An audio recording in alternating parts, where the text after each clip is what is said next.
గణపతయే నమః. నమో వ్రాతపతయే, నమో గణపతయే, నమః ప్రమథపతయే, నమస్తే అస్తు లంబోదరాయ, ఏకదంతాయ విఘ్న వినాశినే శివసుతాయ శ్రీ వరదమూర్తయే నమః. గణపతయే నమః. గణేశ నామ అష్టక స్తోత్రంలో 3వ రత్నాన్ని ఈరోజు అనుసంధానం చేసుకున్నాం. గణపతి, ఏకదంతుడు అనే 2 నామాల తర్వాత హేరంబుడు అనే నామాన్ని మనం చెప్పుకోవాలి. దీనార్థవాచకో హేశ్చ రంభః పాలకవాచకః, పాలకం దీనలోకానాం హేరంబం ప్రణమామ్యహం. పాలకం దీనలోకానాం హేరంబం ప్రణమామ్యహం.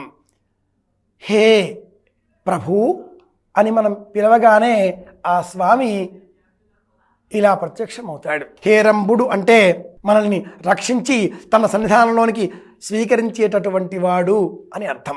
రంభః పాలకవాచకః, పాలించేటటువంటి వాడు అని అర్థం.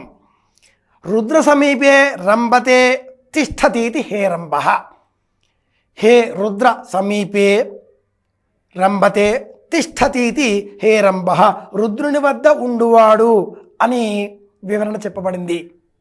అలాగే హేరంబుడిని మనం పౌరాణిక వాంగ్మయంలో పరిశీలిస్తే 5 ముఖములు, 3 కన్నులు, 10 హస్తములు, వివిధములైన ఆయుధములతో పాటు వరద అభయ ముద్రలతో ఈ హేరంబ గణపతి మనకు దర్శనమిస్తాడు.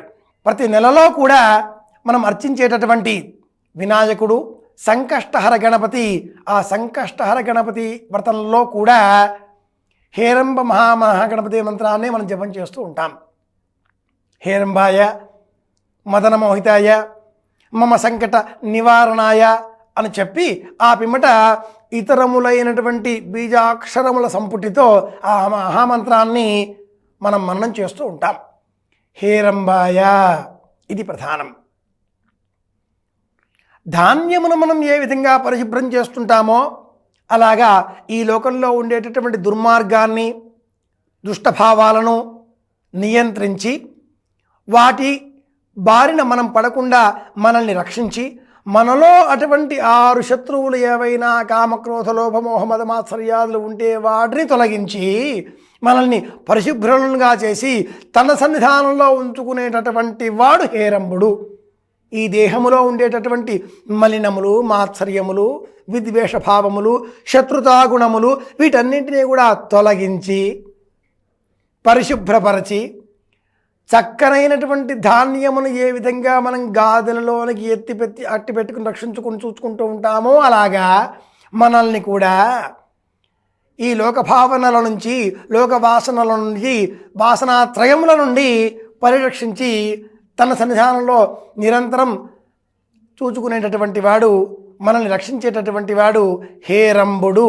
వరద అభయ ముద్రతో పాటుగా పాశము, దంతము, జపమాల, పూలదండ, గొడ్డలి, సుత్తి, ఉండ్రాయి, తీపి కుడుము అనే 8 చేతులతో ధరించి వరద అభయ ముద్రలతో అంటే దశభుజములు కలిగి పంచవదనములతో త్రినేత్రములతో మనకు దర్శనమిచ్చేటటువంటి వాడు హేరంబుడు.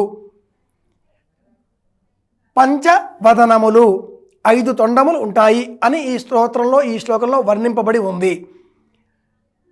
మనలో ఉండేటటువంటి 7 చక్రాలలో మూలాధార చక్ర అధిష్టాత గణపతి అని మనం చెప్పుకున్నాం కదా.